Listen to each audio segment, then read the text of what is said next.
গিয়ে ধর্মবর্ণর কাছে গিয়ে ওনার লাশটা দেশে পাঠানোর জন্য হাত পাততে হয়। তখন আমি সোশ্যাল মিডিয়ায় বিভিন্ন নিউজে দেখলাম এটা থেকে উৎপাদনের একমাত্র একটা রাস্তা, সেটা হচ্ছে একটা সংগঠন করা।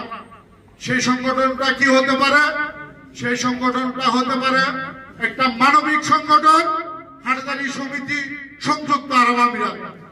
এটার মধ্যে আরো কয়েকটা আমি বিষয় যোগ করলাম, আমরা যোগ করলাম। সবার মতামতের ভিত্তিতে হাটহাজারী প্রবাসে সংযুক্ত আরব আমিরাতে যারা চাকরিচ্যুত থাকবে, অসহায় অবস্থায় অসুস্থ থাকবে, তাদেরকে চিকিৎসা সেবা দেওয়া, যাদের চাকরি থাকবে না তাদেরকে চাকরির ব্যবস্থা করে দেওয়া, এই সমস্ত সহযোগিতা করার জন্য আমরা হাটহাজারীবাসী সেদিন একত্রিত হয়ে এই হাটহাজারী সমিতি প্রতিষ্ঠিত করেছিলাম।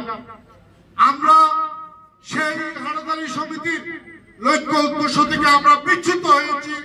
সেজন্য আজকে বিগত দিনে আমরা মত বিনিময় সভা করে যাচ্ছি। ইনশাআল্লাহ আগামী শুক্রবারে আমি কথা দিচ্ছি বৃহত্তর একটি হাটহাজারী সমিতির জনবল নিয়ে এখানে আমরা মত বিনিময় সভা করব। আমার সাথে আজকেও কথা হয়েছে ওনাদের সাথে, ওনারা আমাদের সাথে একসাথে কাঁধে কাঁধ মিলিয়ে কাজ করার জন্য, ওনারা আমাদের সাথে কাজ করার জন্য ঐক্যমত পোষণ করেছে।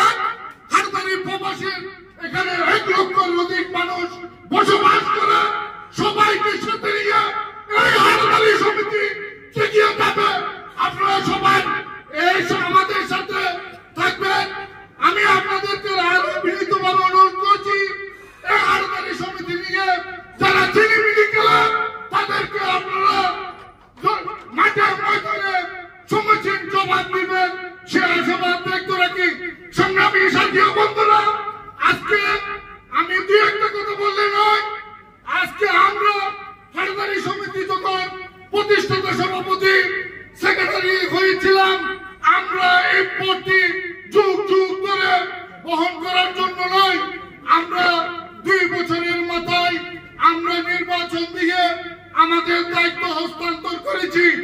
আজকে এসে আমি এই জায়গায় এই ধরনের বক্তব্য দিতে হবে বলে আমি আশা করি নাই। আমি চেয়েছিলাম সুষ্ঠু সাংগঠনিক নির্বাচনী মাধ্যমে, গণতান্ত্রিক মাধ্যমে এই হাটহাজারী সমিতি প্রজন্ম থেকে প্রজন্ম নেতৃত্ব সৃষ্টি হবে এবং তারা দায়িত্ব নিয়ে হাটহাজারীর বাসীর পক্ষে কাজ করবে। কিন্তু দেখলাম আজকে দিন শেষে তারা সেই লক্ষ্য উদ্দেশ্য থেকে বিচ্যুত হয়ে আজকে আমাদেরকে এই অবস্থায় এনে দিয়েছে। সেজন্য আমি আবারও সবাইকে উদাত্ত আহ্বান জানাবো, আপনারা সবাই ঐক্যবদ্ধ থাকেন। আজকে যে কোনো অনুষ্ঠানের পরিচালনা করতে গিয়ে কোন রকমের ভুল ত্রুটি হয়ে থাকবে, এটা একটা স্বাভাবিক, আমরা মানুষ মাত্রই ভুল। সেজন্য